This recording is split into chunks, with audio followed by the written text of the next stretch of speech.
السلام الله عليكم من سلامي waxaan si gooni u salaamayaa macallimiinta iskuulka oo saddex sane afka halkan ugula sugan iyo kuwa kale laga maqan macallimnimada guri qof walba oo annaga naga mida ama macallimiin aan ahaan ama ardayda halkan nala fadhiyo qof walba wuxuu ka fasaxaa guriga waxaa sii jooga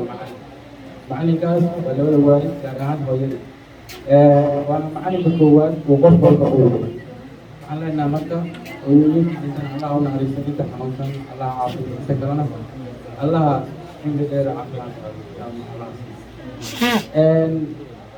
maanta waa maalin looga duwan intaan nahay macallimiinta Soomaaliyeed maalmaha kale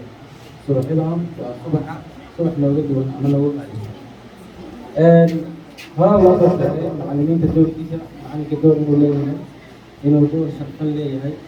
إنه معلم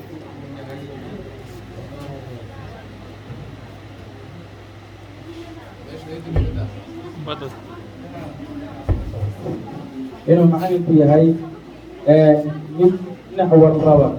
ما رأيت على أمة الصومالية أما بنسوى الغابة أو بسوى القمر هو كبير. يوم القمر صباح يا ما قلنا نوع دم كما أعطي أما أنت خصك أنا زوجتي حولي يا معنا. وحن رأسي جودي سكارة إن المعلمين تبي أنا هل كان غيره بليو يبغى قاعدين لقصوا بالأول كيد معني كيد في وضع إلا يمشي في البصر بيسك هرجع عليه. ما أنت ومعنده معنين كسومالين كل لا تقول نوفمبر وما أنت بس إنه سنة كل لا تنجح أتكلم كل لا تنجح وحنا خصوصا إن معلمين طبعا باهيو أما ما ركّا وفوق كارا يكون كفاية